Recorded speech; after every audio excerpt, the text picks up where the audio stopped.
Hello, and welcome to Iacon Underground for May 2026. This is Jen. And David.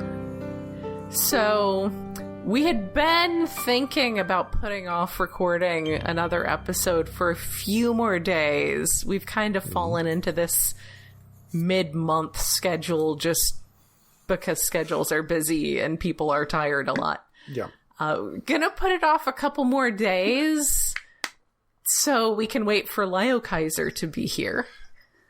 Yeah, but then I thought, it's like, well, we just had Japanese convention season starting, so there was a chunk of news that showed up in the last week, and it's like, we could put off LIOKAISER for a week or two, depending upon how long it takes for us to get it. Yes, so... the Shizuoka, if I'm probably not saying that right, but Shizuoka,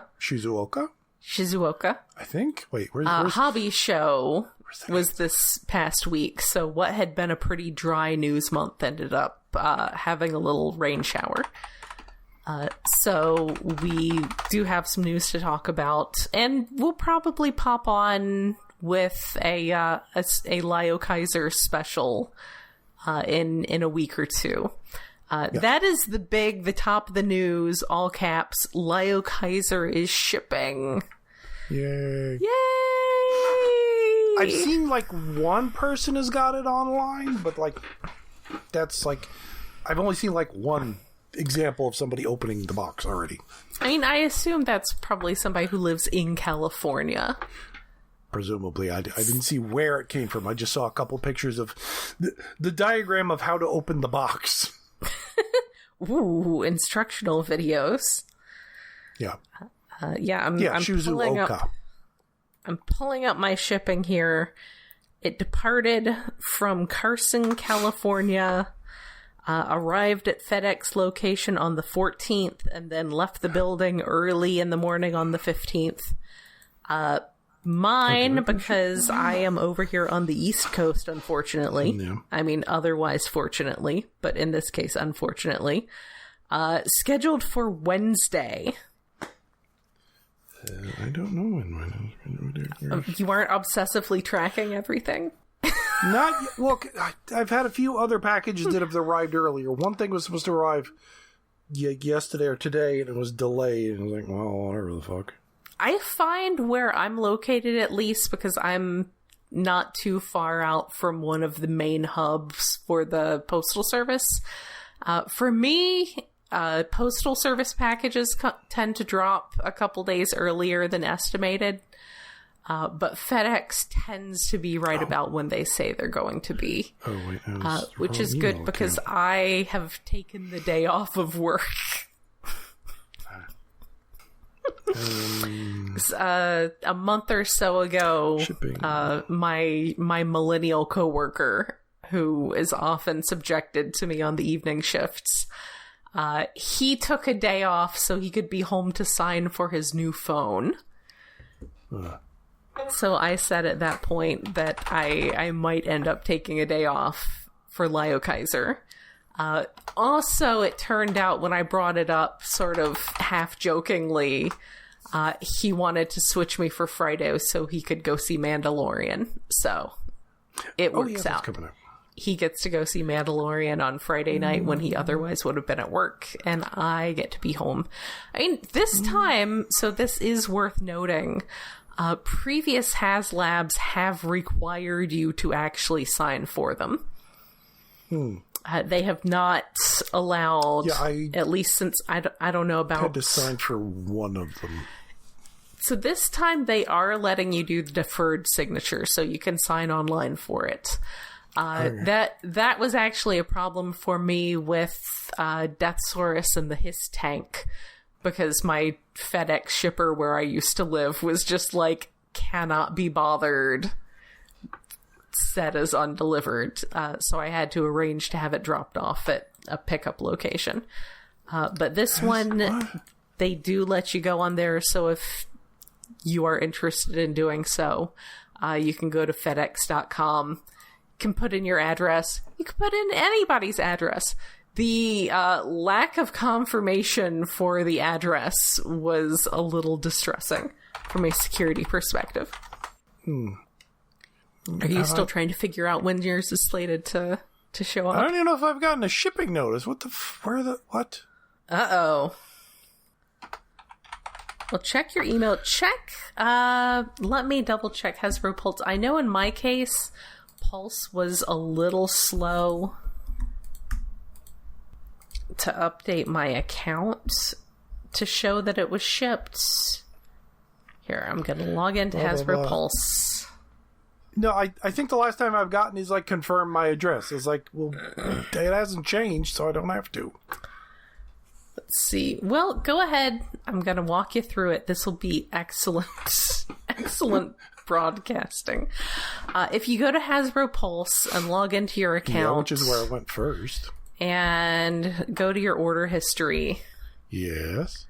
And see what it says. Yeah. Scroll down to it because it's a ways back. View detail. In progress. Oh. So apparently you're going to get yours before me. I guess so. Sorry. I ordered it February 7th, so I don't know if that was early or late. Pretty sure I slammed by on that pretty quickly. I think I waited a couple days. But, I mean, I know that they do tend to ship them out in waves, so hopefully that'll be updating for you in short order. It's probably for the best for everyone I know that mine shipped pretty early, because I would have been insufferable if mine still had not shipped. I would be like the most obnoxious person. But it may be worth, once we are done having a podcast,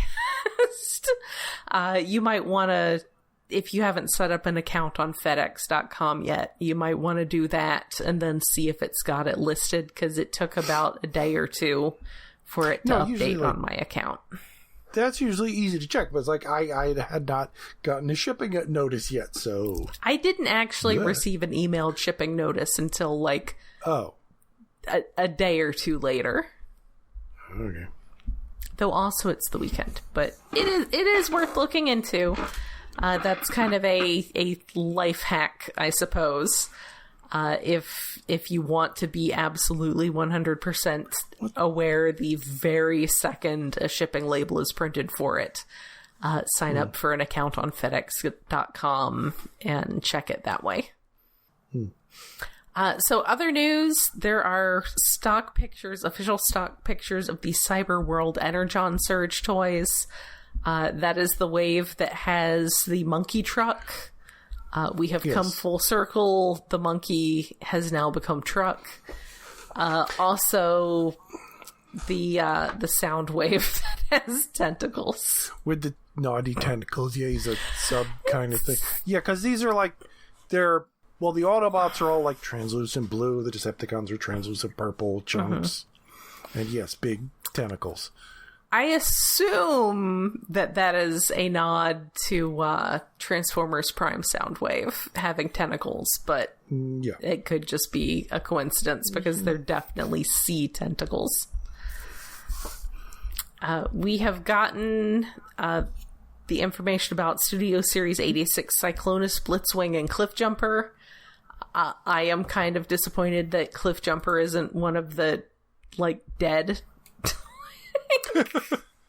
oh, like they did with Prowl and Ratchet and all of them. They could have done like dead Cliffjumper, but they have chosen to just do normal Cliffjumper, which is fine, I guess. Somebody had better update those the 3D printed hands to have them popping double birds again. Blitzwing isn't really very different. Cyclonus is a bit of a remold because he's got longer thighs. Yeah, there's weird, like, more things you would think have been changed, like the head, the thighs, the whole leg assembly, I think. And bits of the shoulders. Like, it feels like half of the entire toy, possibly more, has been changed, but he ultimately doesn't look that much different other than a little taller. Yeah, there are some people who have some part-by-part breakdowns of that. And yeah, it is a little... I mean, it's nice that they put in the effort. It's neat. But they did change them up a little bit. Most notably, they're not, like, shapely thighs, but they're longer. It would be great if they were shapely. That would be incredible. There is a bunch more Wild King stuff that actually got revealed before the Japanese hobby show. Yes. They're definitely like... Well, they were like announced before, but like all the toys were shown off at the convention. Yeah, they had them at the show. Or hobby show thing. The vibe is very similar to all of the, like, Korean stuff that everybody's really excited about these days. Uh-huh. The, like, metal card bots and... Because this is like the second season of the Wild King stuff. Like, that was last year. And they're... Well, because we don't have it yet. Mm-hmm. But they share, like, the core body and, like, all the limbs. They remolded them and the heads on the new guys, but... The new torso, which is a Truckosaurus, basically, it is more like Metal Carbot and, was it Tonbot or something? There's like half a dozen little Korean toy lines, some of which have a cartoon, some of which don't, or may not anymore. But the packaging especially... Mm-hmm. Screams exactly like the style of Metal Carbots and things. Mm-hmm. Like, just how the package is designed, it's like, yeah, that's it. I have 2 or 3 of those behind me of things that I've gotten. Things it's like, yeah. At least, neat. I mean, he does have a dinosaur head in truck mode, but at least he doesn't have the Lightning McQueen eyes. Yeah, no, it's... I can't deal with the Lightning McQueen eyes. Well, it's very much truck in quotes. However, the engineering on this thing is the wheels that become the arms. Mm-hmm. The arm folds up into the wheel. The wheel works perfectly fine. It's amazing. Which, the day it was announced, I pre-ordered the fucking thing. Well, no. It was...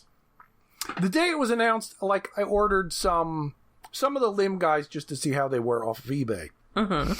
And then, like, by 3 days later, when other people had figured out, like, oh, you can just order these off of Amazon Japan. Yeah. I was like, okay, I'll take a chance and order this shit off of Amazon Japan. There we go. Which was straight. Well, first of all, they don't accept Discover because it's outside of America, and that doesn't work barely anywhere outside of America.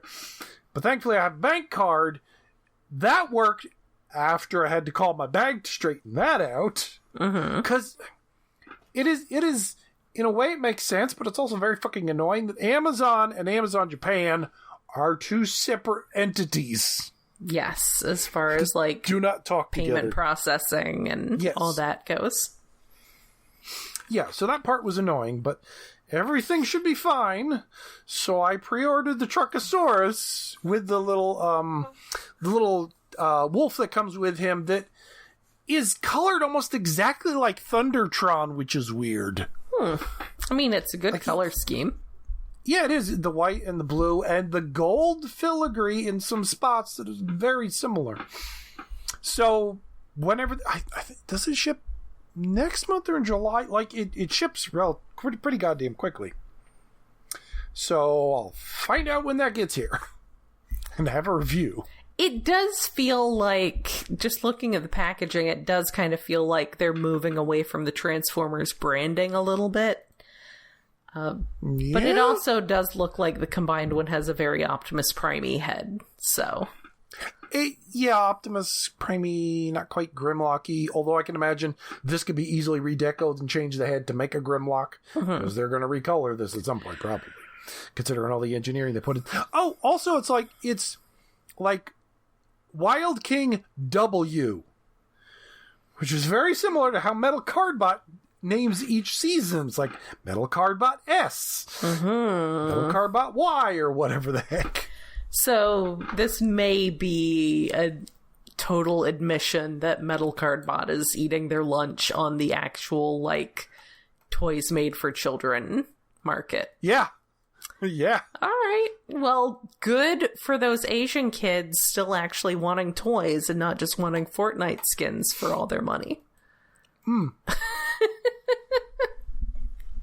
Yeah. Also, like, it's got, in the new toys, there's a bunch of different things. This is like mostly redecos, new heads, things. There's an Ankylosaurus, which I kind of want. It's a green Ankylosaurus, especially, too. That, like, just elevates it. The first ever Transformers Hippo. Yay! It's a hippo. It's like, oh, that's real tempting, too, because it's a hippo. Why are we not? Boy. I mean, it's weird. It's like, oh, we haven't had a hippo. Why haven't we had a hippo? I mean, Beast Wars would have been the perfect place, but it's like, I don't know, unless you're remolding Rhinox. It wouldn't have happened. But I want a hippo. Well, there you go. Somebody will make you a hippo. Hasbro. Hungry hippos. Oh, that's another annoying thing. No! I don't want that crossover. No. Keep it. Hang on. Here's the thing. The extra thing why Wild King is interesting is, like, Hasbro Pulse hasn't tried to put it out. Like, pretty much every Japanese exclusive thing shows up on Hasbro Pulse. But no Wild King. Like, they haven't even tried to, like, put out, like, oh, here's the Optimus and one little guy and the Megatron, and we'll see how they sell if we want to bring... They haven't even tried that. It's weird. Yeah, I don't know. I mean, admittedly, these are more for little kids, but it's Transformers. Somebody's going to buy it. Right. I mean, obviously, there are people in the collector's market still buying them. So, yeah, I don't know if... I mean, maybe... I don't know. Maybe they're just leaving that alone. I mean, I assume Takara Tomy is probably not importing Cyber World, but I could be proven wrong. I didn't actually research that statement. I don't know. Yeah, so they may be have to dig up. Keeping that kind of stuff for their own markets. Guess. Maybe Takara told them no. I don't know if they can actually do that. They probably wouldn't even ask. It's just weird in a way. It is probably... Hasbro probably just figured that the market was niche enough that anybody who wanted it was welcome to order them from Japan. Well, yeah. Well, but the added problem is, like, it's not on, like, entertainment or... Well, admittedly, they don't carry as much Japanese stuff. Big Bad Toy Store doesn't have it, which is weird. Because they import a lot of stuff. That's usually where I get most of my import toys. Yeah. I mean, they didn't import Metal Card Bots either. No, but that was available on regular Amazon eventually. Yeah, through probably random resellers. Yeah, for markups, but like it was debatably high on Amazon itself before the new final English release. Yeah, I'm assuming that it's probably just a market decision and not that there's any actual licensing limitations. But it is kind of interesting. It's not a problem. It's just weird. Like, I hope they might get the hint with this thing, like, being imported a lot. Because, like, all the engineering that goes, it's amazing. It looks real cool. I hope it's as good as it is. Looks, but it's even half as good as it looks. Like, goddamn, that's a cool torso. I mean, is it a lot? Because I feel like... Well, it's not a lot. But... Our social group is kind of a outlier sometimes. Yeah, sometimes, yes. But, like, the Optimus and the Megatron torsos looked fine. Like, they're very blocky. There's a lot more engineering going on in this guy. Yeah, it does look super cool. So other hobby show reveals, right before the show, they announced Missing Link Ironhide, and he's got a head. I choose to say that people who are primarily like, things have to be just like the toy, that's incorrect. Things should be like the cartoon. It's very weird in that it's trying to do so many things, like be the G1 toy, like the rest of the line, like be a more articulated version of G1 toy. But also be more like the animation model. Like, it's trying to do so many things. I haven't seen anyone actually happy with the design. Like, really happy with the design. I think it looks good. Some people find it neat. I think it looks like I would have liked the toy to look originally, because I just did not care for those original toys. Yeah, but like the foot design is nothing like it would have been in G1. Yeah. It's just... It's such a peculiar thing that exists. And then it has both heads. It has the authentic seat face in the chest, and it has the more cartoon head. Mm-hmm. And I don't know. And it does... The part that really annoys me is it does away with the battle sled thing. Yeah. It's like, that was the neat part of that original toy. I mean, if you're not going to make it look more like the cartoon model, let me keep the battle sled. It's just sort of in between. Yeah, it's an odd little thing. Well, they are also doing Ratchet. They have the Ratchet revealed. Looks better. I want that Ratchet. I have not gotten any Missing Link stuff yet. I should really get the RC, but, you know, finances being what they are, but I want that Ratchet. I may have to... Ratchet may actually be the one that makes me cave. Because he's just... Yeah, the Ratchet. I don't know. I like Ratchet. I might do the... I might give him the Marvel head. I might repaint his helmet. Okay, admittedly, yes. If the helmet was red, that would elevate it even more. But, like, just the breakdown of, like, just red and white, like, somehow makes that toy work better. Mm-hmm. I like him. I like him a lot. That may be the one I finally cave and get. And yeah, like I said, Nemesis Star Convoy, speaking of expensive things. That look real cool in color. I think he's like $250. No, $200. Let's see. Pre-orders are live for 32,105 yen, which as of the posting was about $203. Yeah. So he's a little bit more expensive, but also he does look real pretty. He does look very pretty. He does look very striking. I mean, I can't fault people for wanting it. I don't need it. Yeah. It turns out importing that Truckosaurus is kind of expensive. What, just like fees from... Yeah, shipping fees might be a pain in the butt. Well, that's also the downside to just ordering things from Amazon Japan. I know. Well, that's also because at first I ordered just some limbs off of eBay to like see how they were, and then I caved and was like, no, I want the torso. I can't wait for TFCon or anything or anybody else to get it. Also, I want the goddamn torso. Did you see this little shockwave he comes with? Yeah, the Redeco... That's got the green that's very, like, Energon Shockwave green. Wasn't it called... Is it still called Shockwave, or was it something else? I forget what it was. I want to say it was, like, Shock Blast. It may be Shock Blast, but he does have that very, like, Energon, the purple and the green. It's kind of neat. Yeah, that's... Maybe I just saw it somewhere. It was mistranslated. It looks very pretty and very striking, and like something I don't need taking up space, but very cool looking. Yeah. They also showed off the. Is there like there has to be an official name for the like grayscale prototypes that they show off, because they're not actually prototypes anymore. Not really. That's not an actual prototype. That's just... Well, test printing, I guess, would be the term. Yeah. Like that. I don't know. I have to bother somebody who bothers the actual design team more often. But they did have the gray model of the masterpiece, the MPG Blaster. It looks good. He comes with tapes. He's... Yeah.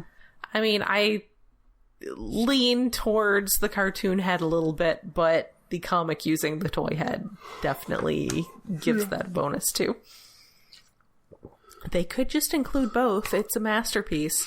Yeah, he's one of the guys you should get both heads to. But yeah, he does come with a bunch of cassettes. He looks real good. They are, I guess Takara Tomy is doing their whole new Legends line.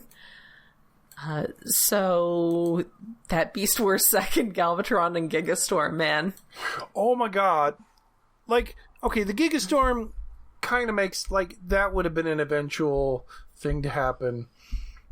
They're going to do that. Although some people have already... Even before that, somebody made customs, because it's changing the nose and put some stickers on, basically. Yeah, I'm sure probably somebody sold an upgrade kit to turn... Yeah, there's an upgrade kit with a light in it. Yeah. But the Galvatron from Beast Wars 2... Look at In the notes you put Beast Warts. Oh. But anyway, I would blame autocorrect, but I was on my entire laptop with a full keyboard, so yeah. The Galvatron, that is a toy I no way would have expected.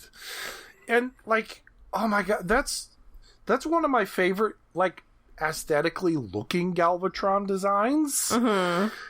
But like, the original toy is like expensive and barely articulated, so I never bothered trying to buy it. It's got gold plastic, so that too.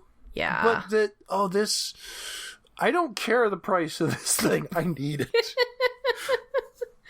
It does look super cool. Yeah, I guess that's, I mean, Hasbro is doing a bunch of weird little unexpected Japanese exclusive toys like Big Convoy.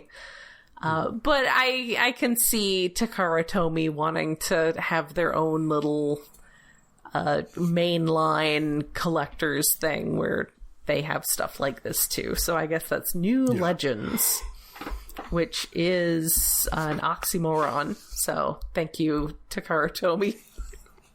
Just put this one on Hasbro Pulse. It's not a legend if it's new. It's got to be old to be a legend. But yeah, I can see Hasbro Pulse bringing those over. Yeah. That seems like the kind of thing they'd bring over.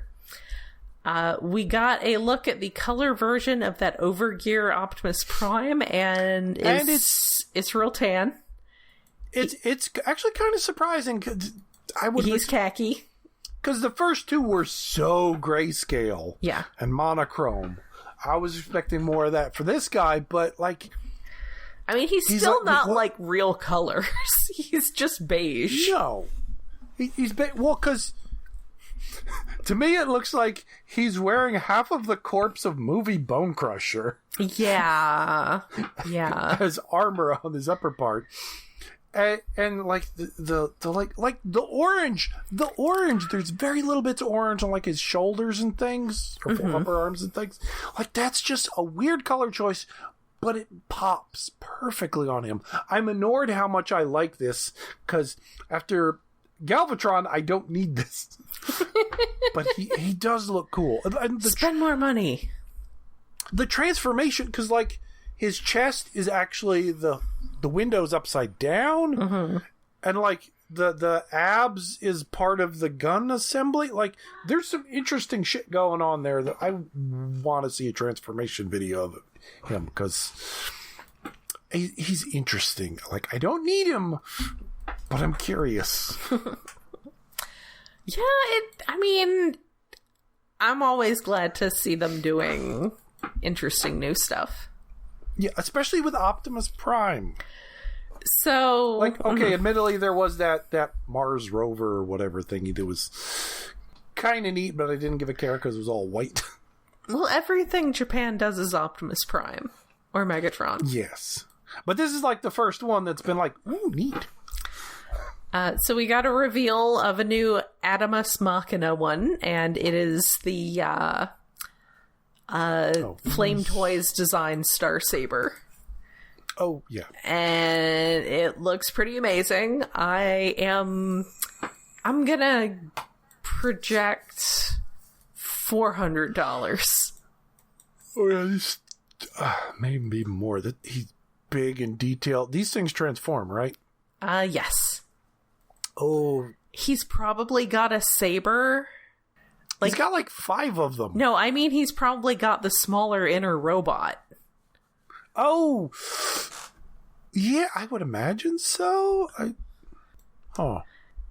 I mean, I have there's enough the Rodimus from the chest series. It's probably does something. They're very good. They're very solidly made. They're very fancy, like extremely premium toys.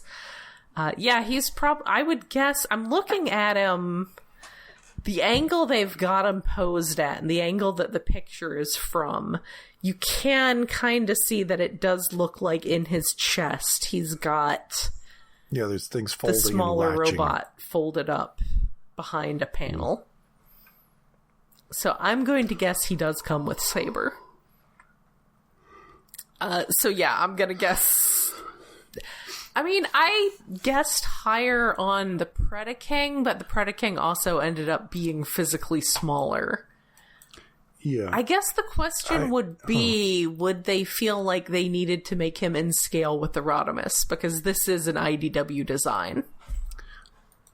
I'd imagine close. Wait a minute.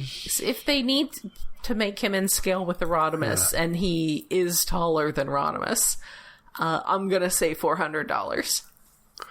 Yeah. And it'll be beautiful, and it will be worth it, but also a big chunk of money. It's a big chunk of money for a guy who gets cut in half. But he's such a great design before he gets cut in half. He's an amazing design, yes, but I don't look at his fingers on the display model. Yeah, they are very individually awesome posable. Yeah, it's real pretty. That's a real pretty Star Saber. It's you can have that. I want Galvatron. Yeah, I might have to sell a kidney, but it's fine. I don't need my kidney. What am I even using those for? You don't need both, usually. And then, sort of almost a footnote, the MPG Beast Wars series is doing a Dark Designs variant of the Masterpiece Rhinox. Which, like, I thought that one was like more silver or something. They are gonna sell like 5 of those. Then I will wait for it to get marked down and get it.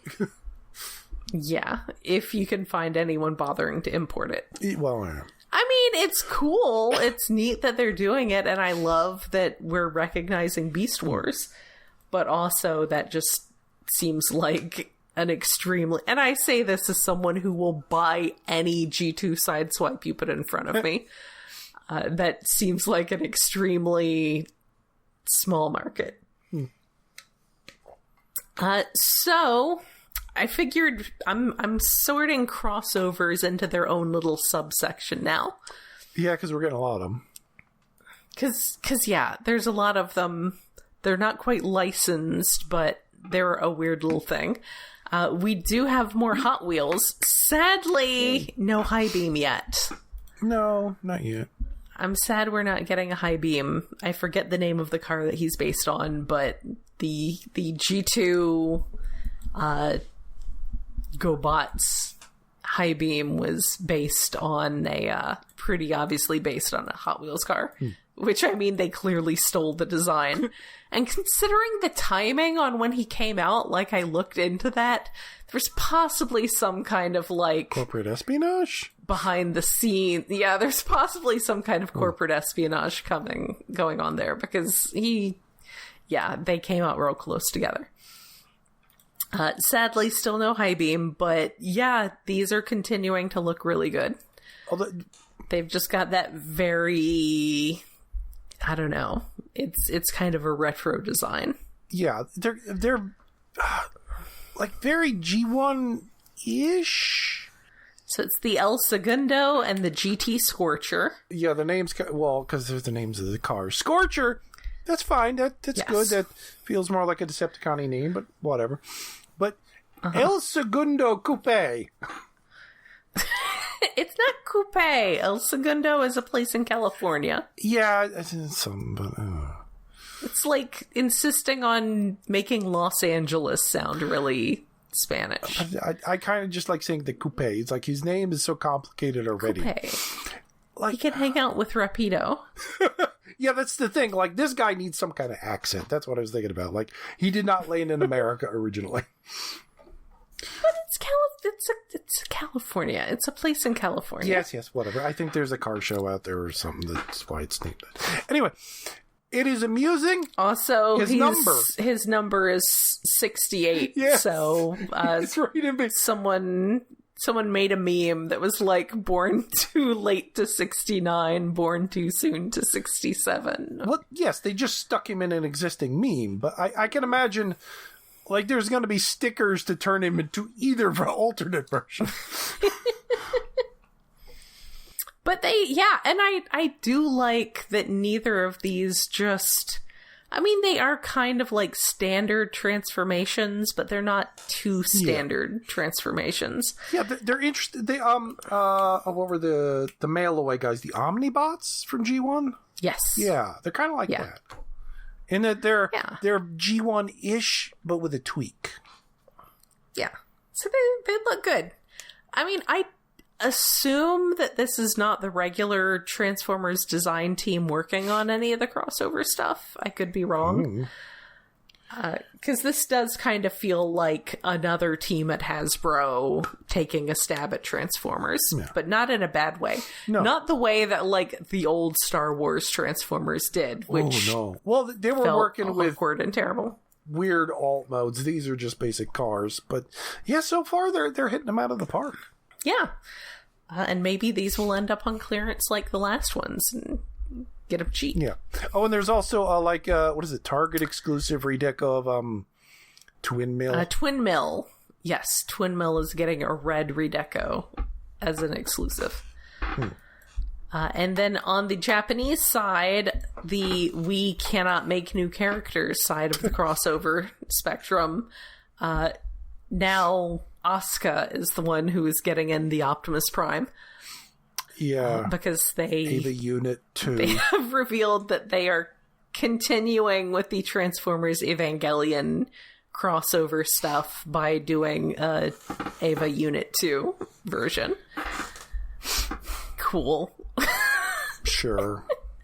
I hate it because I love Evangelion, but I also take it very seriously, and I think all of this stuff is just ridiculous. That's fine. It's like when you have Char Aznable like advertising cheeseburgers. It's not for us, which is a thing that does happen. It is a thing that definitely is like it is. I mean, it makes more sense that it is Char because he's a more prominent character. He's the one selling it. Yes. But it would be way more appropriate if it was Bright Noah, considering how many goddamn hamburgers that guy ate in the original show, and Zeta, and... They're delicious. Probably in Char's counterattack. Like, there's, like, at least half a dozen gifs of him with a hamburger in his mouth. Almost definitely in Double Zeta, because Double Zeta's goofy. Well, I forget if it's Zeta or Double Zeta that has the hamburger vending machine. It's one of those two. Ooh. Anyway... Gundam digression aside. Just taking something that's just a very, like, emotionally deep narrative and being like, we're gonna make this Optimus Prime. It's like, please stop. What? Please stop. It's not like it's original to transform. The Ava's been doing that kind of shit forever. I know. That goes all the way back to the 90s. Have you seen the Gendo Akari shaving ad? No, I have not. Oh. But I am already well aware of the, like, Rei Ayanami potato chip bags, and, like, it has always been like this. It has always been like this, and it has always been a little offensive to me personally, but I guess they gotta make money. So it's fine. I guess the first one sold well enough that they're gonna keep going. Mm-hmm. So, quick licensing notes. MochiBots Wave 6. Some cute little plush bunnies for the Chinese and Japanese markets. God damn it, that didn't work right. They are... There's an SG sideswipe. Are things pinging at you? No, I was trying to send you the commercial and an image from Gendo shaving. Oh, I will look at that afterwards. Okay, the image is It just feels so wrong. Why are we doing this? What are we doing here? The guy famous for having his silly little Amish beard without facial hair is so wrong. What are we doing here? Yeah. Anyway. What are we even doing here? Yes, cute little guys. Yes, MochiBots Wave 6, cute little plush buddies for the Chinese and Japanese markets. They are adorable. There's an SG sideswipe. Yes, That's what's really, I want that one so bad. That's what's truly important in this world. I mean, I'm not going to bother figuring out how to import the goddamn thing just for that. But I want that one so bad. Speaking of adorable things, there is a company out of China called Machine Cat Toys that is apparently doing licensed Transformers chibis. At least Optimus Prime they've shown off so far. So that's neat. That is something there's a long history of. I remember in the 90s, I came across, they sold them in the 80s, but little SD Valkyries from Macross. Oh, yeah, those things. So this is... Yeah, well, there are various versions. They were even available like Suncoast and places. So that's kind of... I think they ended up redoing them or re-releasing them. Yeah, the originals were... a while later. The originals were Matchbox, and they were the best kind because they were like solid metal. Yeah, I had one that I picked up at like a comic shop's toy counter at some point in like 1995 or something. They're so heavy. It's very cool. Yeah, so I guess I don't know what the whole thing with licensing and transforming is at this point, but those do seem to transform. We've got the Hallmark ornaments for the year. We've got an Optimus Prime, and then we have a My Little Pony who is also Optimus Prime, because it is based on the Optimus Prime pony that they put out a few years ago. I will note for pony people that that is still based on a G3 body, which personally I find to be the ideal pony form. You may not like it, but this is peak pony performance. I mean, it's not really a surprise that they're still using that for things like when they do weird one-off crossover stuff like this. But yes, the My Little Pony ornament is based on the Pony Prime that they did a couple years ago, which is fun that they're still using that. Yes, other things use the generation notes. They use the generation markers. They were actually using Generation 2 for the ponies that were coming out in the 90s that had very distinct bodies from the original stuff. But that's, I'm sure, because of cross-germination with Transformers fandom. Imagine that they came up with that whole Transformers Generation 2 subline name, and that has had a massive lasting impact on how things are named in nerd community at large. Yeah. And yet no Transformers Generation 3. Nope. Never was a Generation 3. Also, Generation 2 usually lumped in with Generation 1. Yeah, because it kind of is. I mean, it's more like Generation 1 than it's like Beast Wars.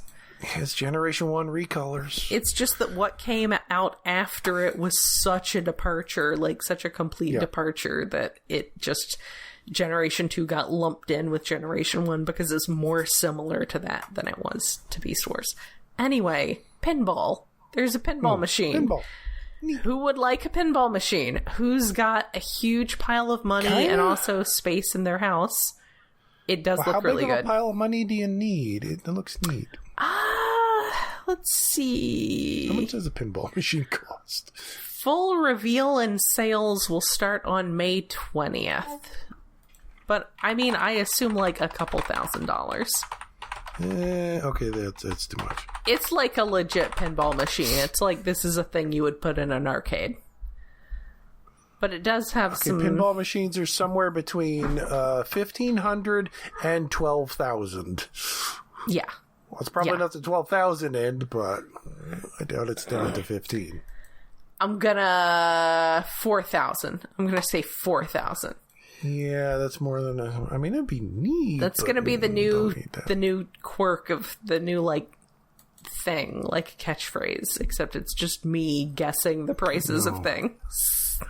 No, I had to get new brakes on my car. I don't need a pinball machine. You're not doing that. Yeah, I had to get a new back put on my house. I wanted to buy a motorcycle. I might still buy the motorcycle. That's what financing is for. Anyway, I'll tell everybody about my motorcycle when and if I get it and become an official junkie on. So I guess we might as well bring up the YOLO Park Safety Megatron, even though it is a BotCon thing and we are abstaining from new BotCon. Yeah, we did new BotCon, worst BotCon. But it is fun that they're doing a Megatron deco. Basically, it is interesting that it's a Megatron deco of a toy that never actually came out. It was back in the aughts. Aaron Archer. I mean, back in the aughts, we were starting to do the commemorative series stuff. So they were doing basically reissues of G1, and Aaron Archer wanted to see what he would have to do to get a Megatron reissue on toy shelves in the US. Yeah, hypothetical. And this was not even enough.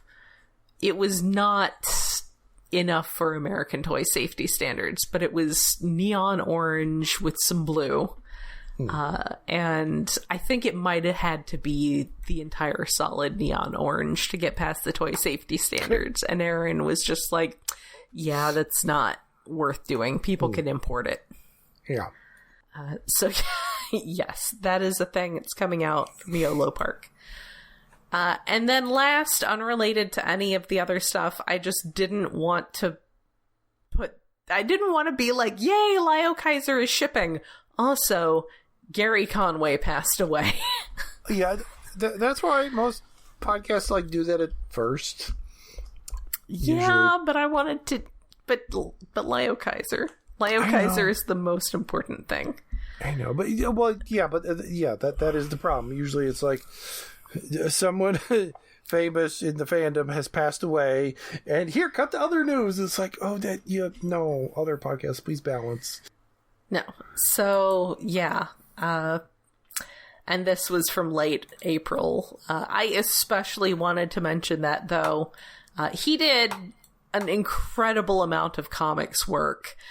He is also, when I bring up the whole trend that we see with some of these shows like Beast Wars, where in season 3 you started to get some big name writers showing up, and he was that with G1. He was one of the big name writers who started showing up in season 3, and he did one of my favorite episodes, Money is Everything, with his wife Carla. He was 73. He had just an incredible career, and just a tiny, tiny bit of that career was one of my favorite Generation 1 episodes. So look that one up. It's great. It's a great standalone. It's extremely season 3, by which I mean it's very much like sci-fi space adventure shenanigans. But yeah, he just had an absolutely amazing career. So moving on, sightings. I mean, I can say I think I missed a Liege Maximo at my Walmart because suddenly there was a big convoy who had not been there before. Oh, wait, have I seen, I know I haven't seen Liege Maximo. I don't think I've seen the Mammoth. Yeah. And I assume that it wasn't a case that was Big Convoy and Razor Claw just showing up late because there had been a Razor Claw across the street at Target for weeks. So I assume if someone was like, oh boy, Razor Claw, they would have gotten that one. I am still waiting on mine from Entertainment Earth, but I will be patient because I am an adult and I can be the patient, except with LIOKAISER, who I need to have right this moment. Wait, what all that I always forget what I've ordered from where. Studio Series 86 Shockwave and Skywarp have started showing up. The Astro Train has been out for a few weeks. Apparently everyone hates him. I did see him in a store. Didn't buy him, of course. And, like, you know how sometimes it's like, oh, it actually looks better in, like, hand? It kind of did a little, but nowhere near enough for me to buy it. It's like the skinniness of the torso, it didn't look quite as bad, but, like, then it still got the spindly arms, and no, I don't. I know the first sightings were at Walmart. I saw a leftover snarl at Target. That was actually the day that I went in to see their big Pokemon drop that ended up with that resulted in people trying to charge people on eBay $30 for a box of Pop-Tarts. And I assure you these were solidly mid Pop-Tarts because I bought some in the store at retail price because I was like, oh, well, that looks like a fun snack thing to have.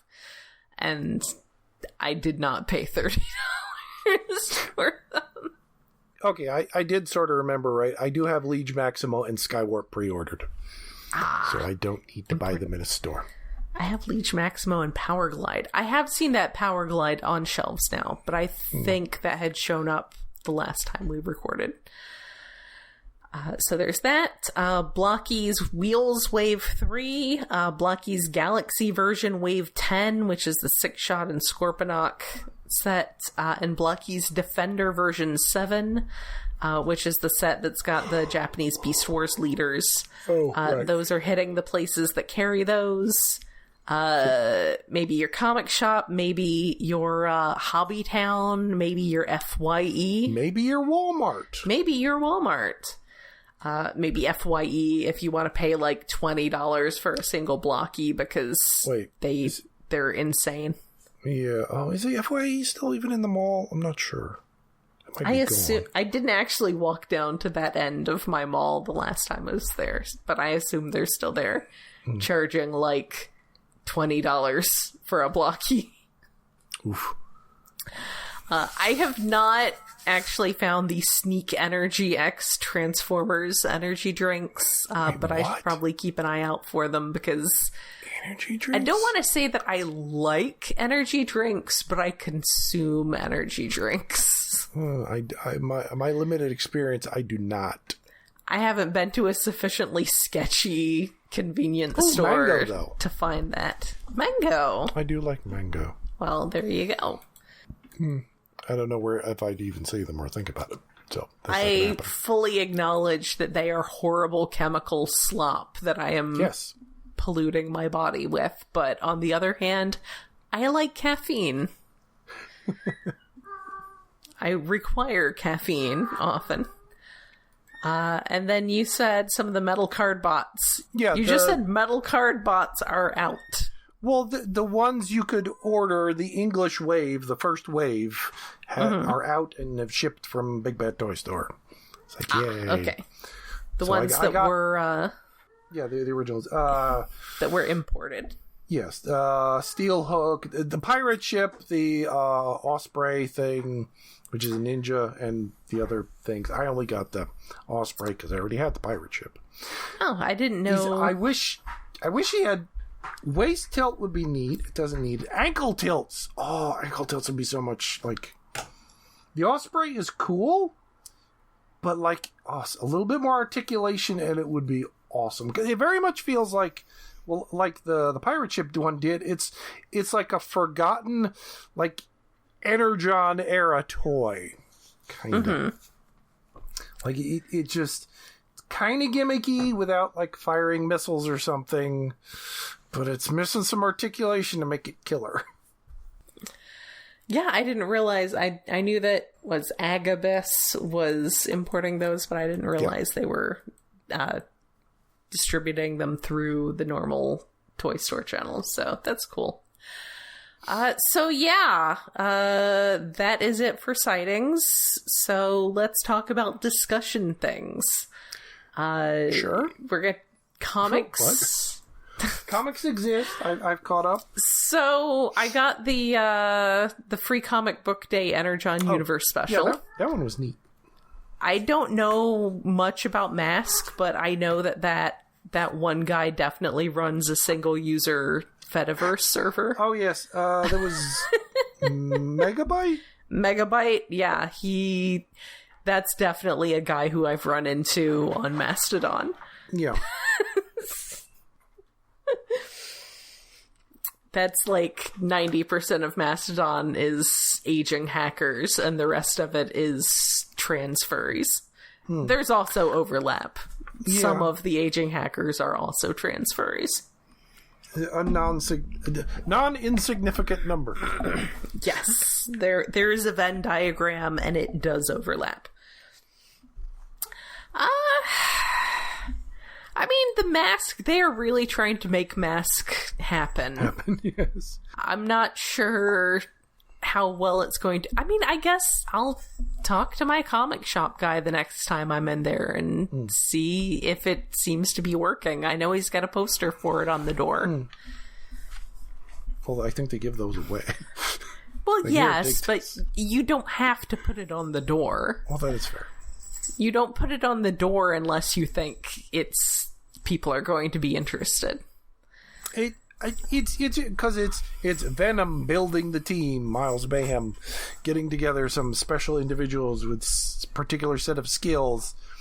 Yes. Like, that's obviously interesting. It's like, okay, what are you going to do with that, though, is the question. So what are we doing now? Where are we going with this? Yeah. What's going to happen?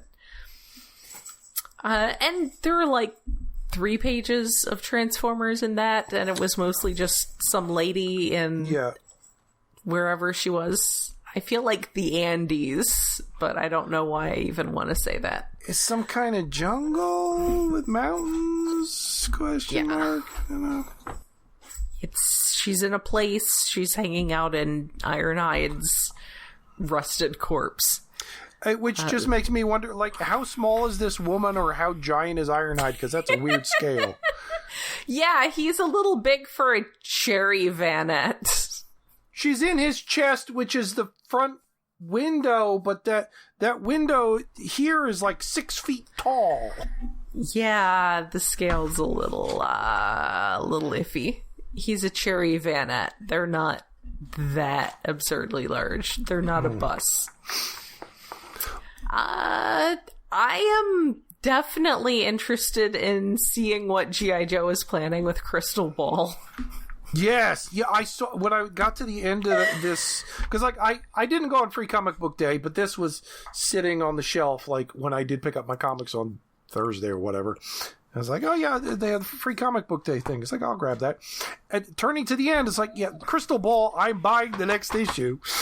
It's so hilarious that, like, Crystal Ball was just a character everyone hated for decades, and now everyone's I don't know why. Woo, Crystal Ball! I mean, he was kind of a shelf warmer, because... I mean, I didn't know he existed forever. I guess I had heard of him as, like, a shelf warmer G.I. Joe who no one liked. I'd never heard of him. I'd heard of that weird Condor guy who's an accountant, and him shelf warming. Yeah, Raptor. Yeah. Crystal Ball I'd never encountered until, like, probably, or not even long before, like, the new toy came out, and I was like, ooh, I want that. And then I found out Stephen King designed him. What? Yes, I had heard about that as, like, a rumor. Apparently it was just a rumor for a long time, but it has been since confirmed. But yeah, that was... I was passingly familiar with him in the 90s as a Joe toy that had shelf-warmed and nobody cared about, and everybody thought was weird and a loser. And, like he didn't really fit in with the vibe of the rest of the series, which I guess is valid. And yet he would have fit in with the cartoon. They had a goddamn Cthulhu pit under a castle. Exactly. But yeah, I think it's funny that everyone is just on Team Crystal Ball these days. It's like if everyone suddenly decided that actually Jar Jar Binks was the best character and had a great deal of potential. I mean, he's not that bad. No. But But so yeah, I'm here. I want to hear what they got to say. I continue to believe that Cobra Law needs to start tying into Inhumanoids in some way. But that's just me being a weirdo. So the thing is, I picked up Transformers 32 a little late, so I got to hear the discourse, like spoiler-free discourse. But people like, oh, it feels like Kirkman's already kind of running out of steam. I mean, nothing really... There's not really anything significant happening here, which is always a complaint that I have, that, like, this full issue could have been 3 pages. This full issue could have been a B-plot. I read the last 2 together. 31 was more interesting, but it was also like, oh, this is the shit inside Megatron's head and whatever the fuck the Quintessons have done to him. Again. 31 was extremely, this issue could have been a B-plot. Yeah. I mean, I enjoyed it. Because it was just... But it could have been like, like you say, like half the issue or less. Back in my day, you'd get a Simon Furman issue that had like 5 plots going on. Oh, well, that's too many. 3 is the magic number for me, but at least 2. One of my favorite issues of G1 was issue 69, which, nice. But there was just, it was like, it wasn't really part of any particular storyline on its own, because it was just taking a moment after Matrix Quest to set up everything else that was about to happen. Like, it's the one where on the last page is Megatron and Ratchet fused together. So it's like one of the B plots is Nightbeat, Optimus working with Nightbeat to send the probe to find Ratchet, and it's all this like little stuff, all the little threads that are setting up everything that's about to happen. And I just really like the pause to get things in order there. And that's when Shockwave's got his Decepticon island in New Jersey. Yes. It's like, that is too many plots for that issue, but it is a bridge, so it works. Yeah, I like that. Whereas the issue is it's once again one long fight issue, which in which Elita punches the Matrix until it does something useful. Okay, I kind of love that for part, since like that's such a common thing that happens. Like the work, damn you, work. I was just like punching it, and it gives up. It's like, fine, I'll make a glowing sword. You happy? Don't punch the Matrix. It works. I feel like punching the Matrix is a sign that you maybe shouldn't have the Matrix. Yes. Like, maybe your temperament is not suitable to this. She discovered a new thing the Matrix has never done before. I guess. Also, Shockwave, and his head just being a glowing point is interesting. Okay, here's the thing. And not in a bad way. It makes no fucking sense. Yeah. But it's entirely the rule of... He's aura farming by being a glowing ball for a head. And that works for me. It's stupid. Also, he declares that he's held together with hatred and spite and, relatable. Okay. Here's my big problem with this issue. Mm-hmm. They already did a really good Shockwave story in this series. Mm-hmm. And they're bringing Shockwave back because Shockwave is awesome. The problem with that is every previous series has had Shockwave is awesome. I love that idiot, logical, emotional moron, super genius. Mm-hmm. But I've had a lot of him. It's like, can we pump the brakes on Shockwave, please? Let somebody else do something. But he's got one eye. I know, and it looks fucking awesome. He's a Cyclops. Well, it's the problem. Like, the 2-page splash looks awesome. why the fuck is everybody here? Why is everyone who isn't G1 here? And possibly dying? It is very, like, yes, I too enjoyed Animated and Prime. Like, yes. I mean, I did enjoy having a bunch of characters show up who are not just, you know, the characters who... I liked that we got a bunch of the characters who always seem to get, have that lasting impact on the series that, you know, we're not G1 characters but have chosen to stick around. Also, I greatly appreciate having characters get like their one panel with their one little bit of dialogue. And I greatly appreciate that we use that to establish that, yes, Knockout and Breakdown are still a couple. Thank you. Yeah, but like they're there. They're not quite high then die, but like any one of them could be like permanently dead this issue. But I don't think any of them were.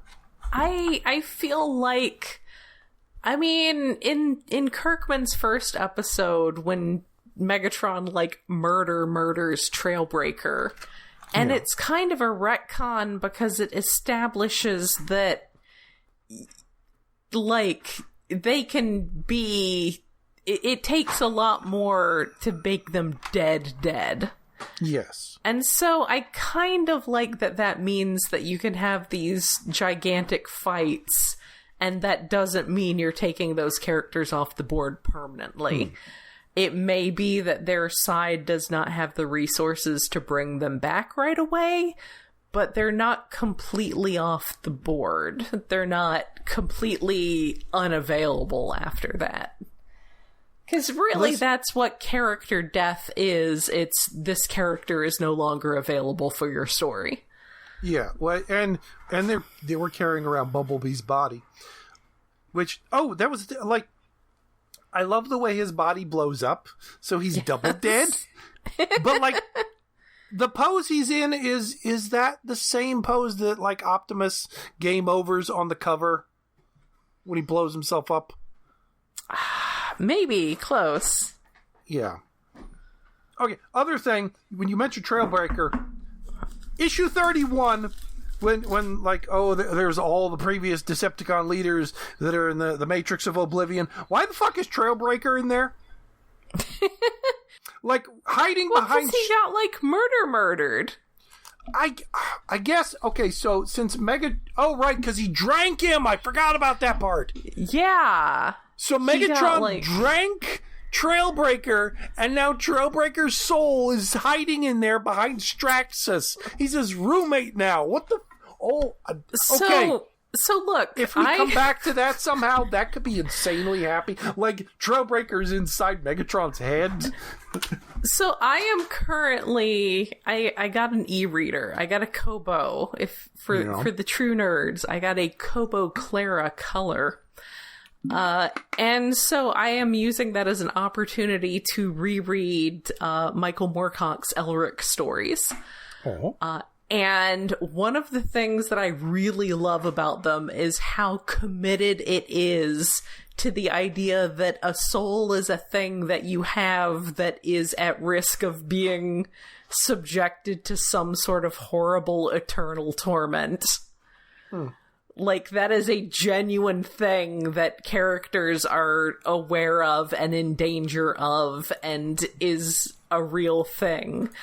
And that is kind of how this feels. Like, Trailbreaker's soul was a real thing that has been absorbed into this thing. That makes issue 31 even better, because I didn't even think about it. I just thought it was like a drawing error. It's like he just drew someone that kind of looks like Trailbreaker. But I forgot that he drank Trailbreaker. So Trailbreaker is... Oh, geez, that's fucked up. Yeah, I think we're in some Stormbringer... I assume that means he's going to do something with that. We're in some Stormbringer territory here now. Okay, there's potential for that to be fucked up and awesome. I like that. Back to 32. It's fine. There's aura farming, and there's characters I like, and it's one long fucking fight. Yeah, I don't know what it is, and I don't know if it's even anything that I feel is like an objectively good thing versus just a subjectively just like, I personally enjoy this, but I mean, while I feel like comics should have enough story to have subplots, and I don't know if I feel like it's like bad kind of fan service to just have like the characters who carried over from more recent series show up and just be like, hi guys. I like that Makeshift was there. Yeah, what the fuck? Which is weird. Like, oh wait, somebody said like his eye color is red. Okay, that's which does seem like a problem, but that's what gives it away, which I didn't even notice when I was first going through it. I was like, what? I thought the art didn't convey what the fuck was going on, but his visor is red, so it is Makeshift. It does. It feels like a guilty pleasure. It feels like something that I should... Like, the response that I had maybe the first 50 times people were quoting TFTM before it was well and truly tired. Yeah. But I did enjoy it in ways that I feel like are not signs of it being objectively good, but as a very subjective thing, I enjoyed this issue.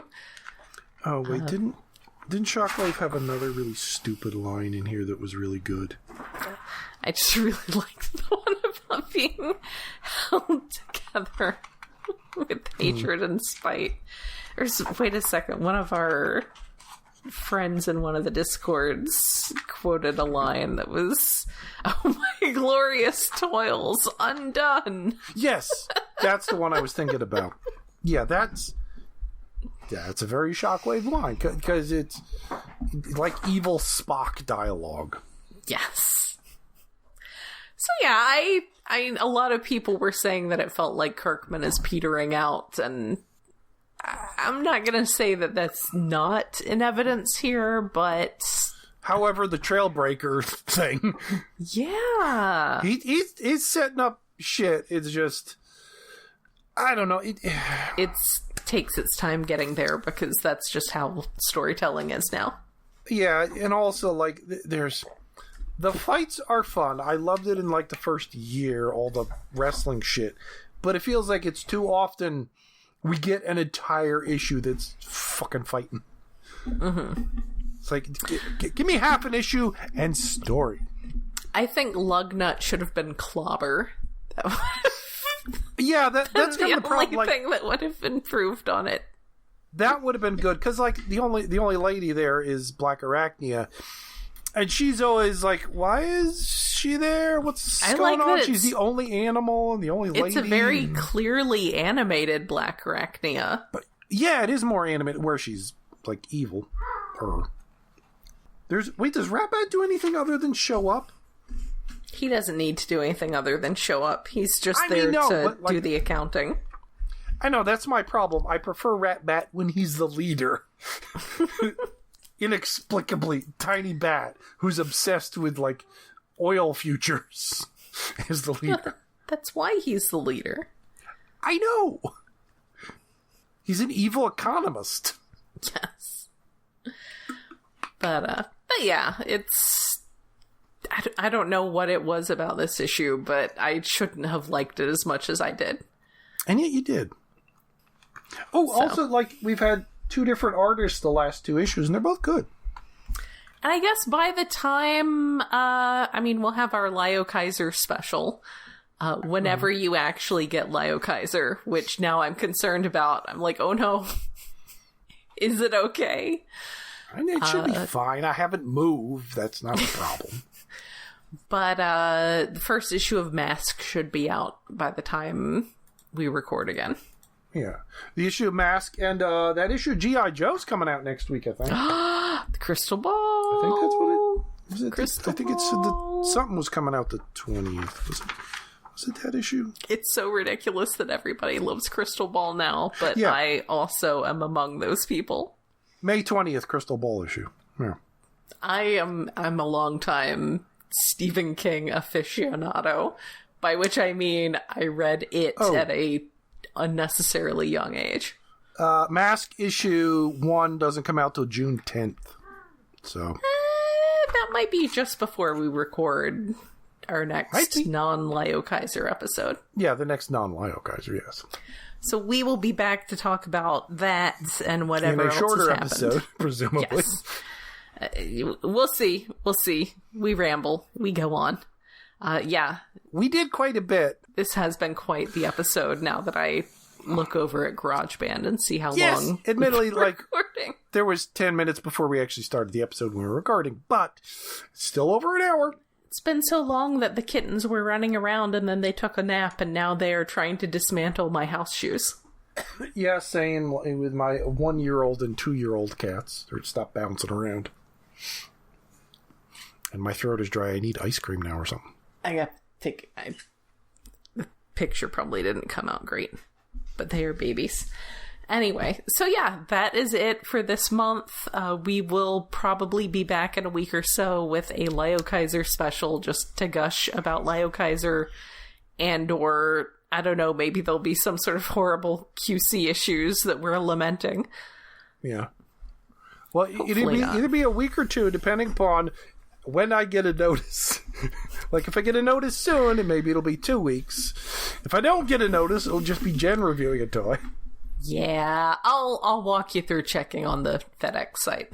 Yeah, I've done it before. It's just it's in process, not shipped. Okay. All right. Well, that is it for this time. Until next time, this is Jen and David.